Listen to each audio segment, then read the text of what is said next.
বিএনপির ভারপ্রাপ্ত চেয়ারম্যান জনাব তারেক রহমান স্বদেশ প্রত্যাবর্তন কমিটির সংগ্রামী আহ্বায়ক, জাতীয় স্থায়ী কমিটির সম্মানিত সদস্য জনাব সালাউদ্দিন আহমেদ এখন আপনাদের সামনে বক্তব্য রাখছেন।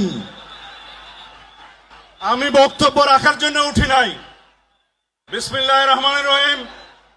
আলহামদুলিল্লাহ, আমাদের প্রিয় নেতা, আপনাদের নেতা, বাংলাদেশের গণমানুষের নেতা, গণতান্ত্রিক আন্দোলনের শীর্ষ নেতা, আমাদের আগামীর বাংলাদেশের দিক নির্দেশক, এদেশের গণতন্ত্রের রক্ষা কবচ, স্বাধীনতার সার্বভৌমত্বের রক্ষা কবচ, আমাদের প্রিয় নেতা, প্রাণ প্রিয় নেতা জনাব তারেক রহমান আপনাদের সামনে আপনাদেরকে ধন্যবাদ জানাবেন, জাতির প্রতি কৃতজ্ঞতা জানাবেন। গণতান্ত্রিক সংগ্রামের মধ্য দিয়ে ফ্যাসিবাদের পতন হয়েছে, গণতন্ত্র অবমুক্ত হয়েছে, সেজন্য আপনাদের প্রতি কৃতজ্ঞতা জানাবেন। তিনি আমাদের মাঝে ফিরে আসতে পেরেছেন।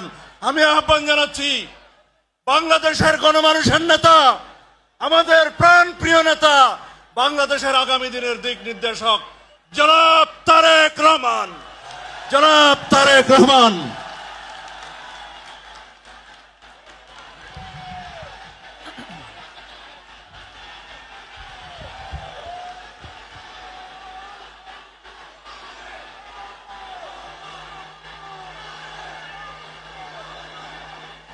বিসমিল্লাহির রহমানির রহিম।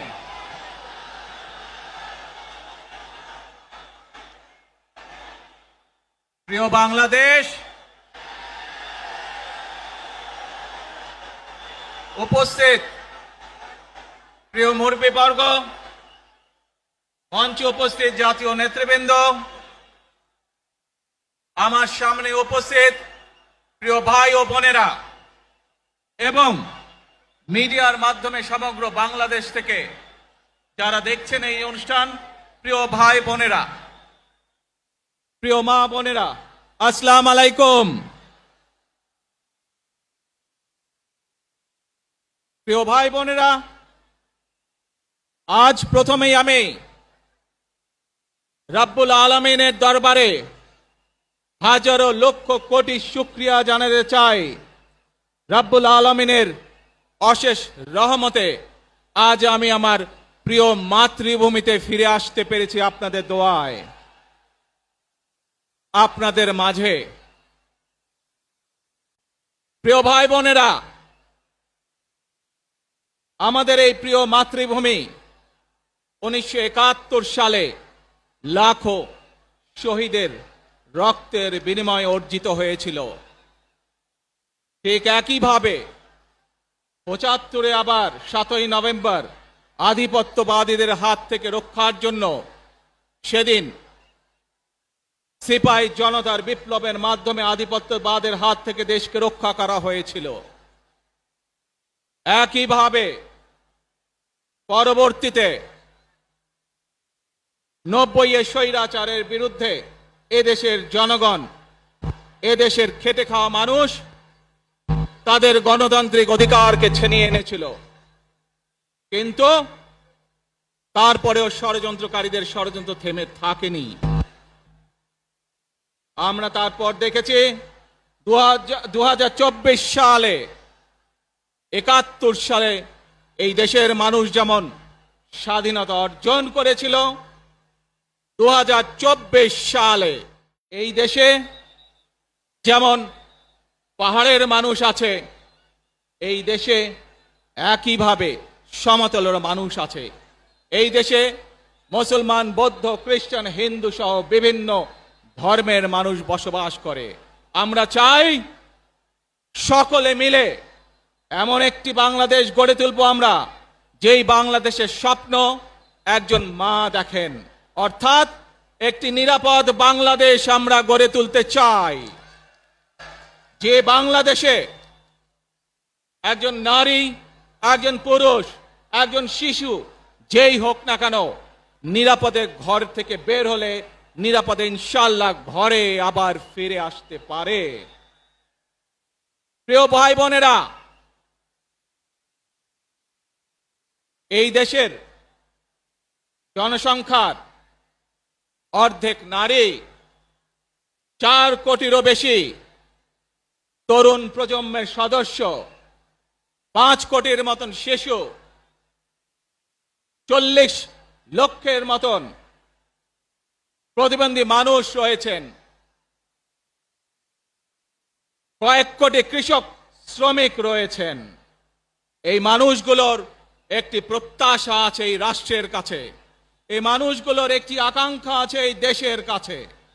আজ আমরা সকলে যদি ঐক্যবদ্ধ হই, আজ আমরা যদি সকলে প্রতিজ্ঞাবদ্ধ হই, তাহলে আমরা এই লক্ষ কোটি মানুষের সেই প্রত্যাশাগুলো পূরণ করতে পারি ইনশাআল্লাহ।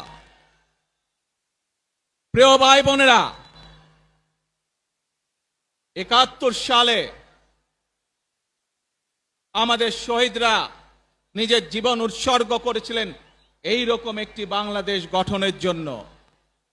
বিগত 15 বছর স্বৈরাচারের বিরুদ্ধে শত শত হাজারো গুম খুনের শিকার হয়েছে শুধু রাজনৈতিক দলের সদস্য নয়, নিরীহ মানুষের প্রতিবাদ করতে গিয়ে অত্যাচার নির্যাতনের শিকার হয়েছে, জীবন দিয়েছে। 2024 সাল মাত্র সেদিনের ঘটনা। কিভাবে আমরা দেখেছি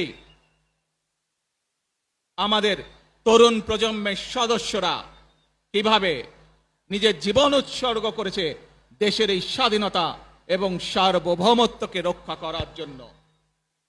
প্রিয় ভাই বোনেরা, কয়েকদিন আগে এই বাংলাদেশের 24 আন্দোলনের এক সাহসী প্রজন্মের এক সাহসী সদস্য ওসমান হাদিকে হত্যা করা হয়েছে। ওসমান হাদি শহীদ হয়েছে।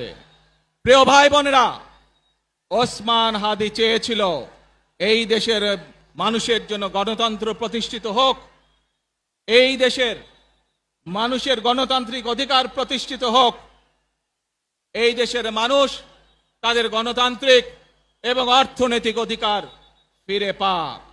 আজ 24 আন্দোলনে যারা শহীদ হয়েছেন, ওসমান হাদি সহ 71 যারা শহীদ হয়েছেন, বিগত স্বৈরাচারের সময় বিভিন্নভাবে খুন গুমের শিকার হয়েছেন, এই মানুষগুলোর রক্তের ঋণ যদি শোধ করতে হয়, আসুন আমরা আমাদের সেই প্রত্যাশিত বাংলাদেশ গড়ে তুলব, যেখানে আমরা সকলে মিলে কাজ করব, যেখানে আমরা সকলে মিলে আমাদের প্রত্যাশিত বাংলাদেশকে গড়ে তুলব।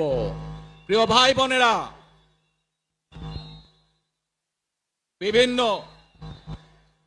আধিপত্যবাদ শক্তির গুপ্তচরেরা বিভিন্নভাবে ষড়যন্ত্রে এখন লিপ্ত রয়েছে। আমাদেরকে ধৈর্যশীল হতে হবে, আমাদেরকে ধৈর্য ধারণ করতে হবে। বিশেষ করে তরুণ প্রজন্মের যে সদস্যরা আছেন, আপনারাই আগামী দিন দেশকে নেতৃত্ব দিবেন, দেশকে গড়ে তুলবেন। এই দায়িত্ব তরুণ প্রজন্মের সদস্যদেরকে আজ গ্রহণ করতে হবে, যাতে করে এই দেশকে আমরা সুন্দরভাবে গড়ে তুলতে পারি। শক্ত ভিত্তির উপরে গণতান্ত্রিক ভিত্তি, শক্তিশালী অর্থনৈতিক ভিত্তির উপরে যাতে এই দেশকে আমরা গড়ে তুলতে পারি। প্রিয় ভাই বোনেরা, আমার সাথে আজকে মঞ্চে এখানে বহু জাতীয় নেতৃবৃন্দ বসে আছেন। আসুন আজকে আমরা দুহাত তুলে আল্লাহর দরবারে দোয়া করে আল্লাহর রহমত আমরা চাই। যে সকল জাতীয় নেতৃবৃন্দ এই মঞ্চে আছেন, মঞ্চের বাইরে যে সকল জাতীয় আরো নেতৃবৃন্দ আছেন, আমরা সকলে মিলে এই দেশকে নেতৃত্ব দিয়ে আমাদের বাংলাদেশের জনগণের প্রত্যাশিত সেই বাংলাদেশকে আমরা গড়ে তুলতে চাই। আজ এই পরিকল্পনা দেশের মানুষের স্বার্থে, দেশের উন্নয়নের জন্য, দেশের মানুষের ভাগ্যের পরিবর্তনের জন্য যদি সেই প্ল্যান, সেই কার্যক্রম, সেই পরিকল্পনাকে বাস্তবায়ন করতে হয়, প্রিয় ভাই বোনেরা, এই জনসমুদ্রে যত মানুষ উপস্থিত আছেন, এই সারা বাংলাদেশে গণতন্ত্রের শক্তি যত মানুষ উপস্থিত আছেন, প্রত্যেকটি মানুষের সহযোগিতা আমার লাগবে।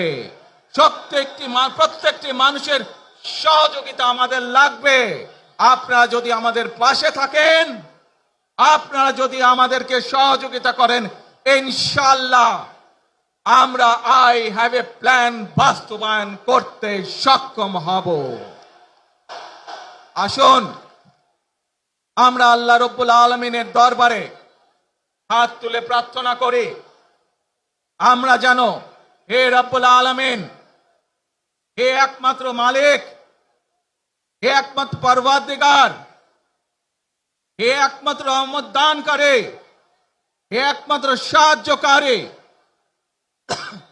আজ আপনি যদি আমাদেরকে রহমত দেন তাহলে আমরা এই দেশের মানুষ কঠোর পরিশ্রম করার মাধ্যমে আমাদের প্রত্যাশিত বাংলাদেশকে গড়ে তুলতে পারবো।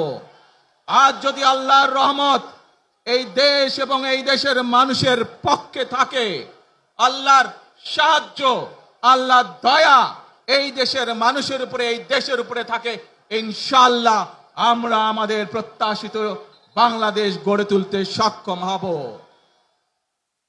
প্রিয় ভাই বোনেরা, আজ আসুন আমরা সকলে মিলে প্রতিজ্ঞা করি, আমরা সকলে মিলে প্রতিজ্ঞা করি যে ইনশাআল্লাহ আগামী দিনে দেশ পরিচালনার দায়িত্বে যারা আসবে, আমরা সকলে নবী করিম সাল্লাল্লাহু আলাইহি সাল্লামের যে ন্যায়পরায়ণতা, সেই ন্যায়পরায়ণতার আলোকে আমরা দেশ পরিচালনার সর্বোচ্চ চেষ্টা করব। প্রিয় ভাই বোনেরা, আজ আপনারা জানেন এখান থেকে আমি আমার মা দেশনেত্রী খালেদা জিয়ার কাছে যাব। একটি মানুষ, যে মানুষটি এই দেশের মাটি, এই দেশের মানুষকে নিজের জীবনের থেকেও বেশি ভালোবেসেছেন, তার সাথে কি হয়েছে আপনারা প্রত্যেকটি মানুষ সে সম্পর্কে অবগত আছেন। সন্তান হিসাবে আপনাদের কাছে আমি চাইবো আজ আল্লাহর দরবারে আপনারা দোয়া করবেন যাতে আল্লাহ ওনাকে তৌফিক দেন, উনি যাতে সুস্থ হতে পারেন। প্রিয় ভাই বোনেরা, সন্তান হিসাবে আমার মন আমার মায়ের বিছানার পাশে পড়ে আছে সেই হাসপাতালের ঘরে, কিন্তু সেই মানুষটি যাদের জন্য জীবনকে উৎসর্গ করেছে, অর্থাৎ আপনারা এই মানুষগুলোকে যাদের জন্য দেশনেত্রী খালেদা জিয়া জীবন উৎসর্গ করেছেন, নিজের জীবন, সেই মানুষগুলোকে আমি কোনোভাবেই ফেলে যেতে পারি না। এবং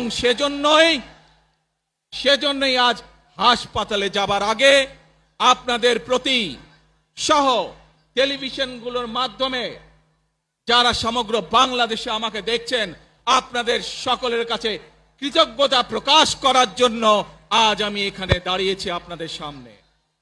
প্রিয় ভাই বোনেরা, আসুন আমাদেরকে আজকে নিশ্চিত করতে হবে আমরা যে ধর্মের মানুষ হই, আমরা যে শ্রেণীর মানুষ হই, আমরা যে দলেরই রাজনৈতিক দলের সদস্য হই অথবা একজন নির্দলীয় ব্যক্তি হই, আমাদেরকে নিশ্চিত করতে হবে যে কোনো মূল্যে আমরা আমাদের এই দেশের শান্তি শৃঙ্খলাকে ধরে রাখতে হবে। যে কোনো মূল্যে যে কোনো বিশৃঙ্খলাকে পরিত্যাগ করতে হবে। যে কোনো মূল্যে আমাদেরকে নিশ্চিত করতে হবে যাতে মানুষ নিরাপদ থাকতে পারে। শিশু হোক, নারী হোক, পুরুষ হোক, যে কোনো বয়স, যে কোনো শ্রেণী, যে কোনো পেশা, যে কোনো আল্লাহ আপনাদের সকলের কাছে দোয়া আছে। আবারও সকলকে যে কোনো মূল্যে দেশে শান্তি শৃঙ্খলা রক্ষার আহ্বান জানিয়ে যে কোনো বিশৃঙ্খলাকে পরিহার করে ধৈর্যের সাথে মোকাবেলা করার আহ্বান জানিয়ে আমার বক্তব্য শেষ করছি। আবারও আপনাদের কাছে কৃতজ্ঞতা প্রকাশ করছি আজকে আমাকে এইভাবে বরণ করে নেওয়ার জন্য। আল্লাহ হাফেজ। বাংলাদেশ জিন্দাবাদ। বাংলাদেশ জাতীয়তাবাদী দল জিন্দাবাদ। আসসালামু আলাইকুম।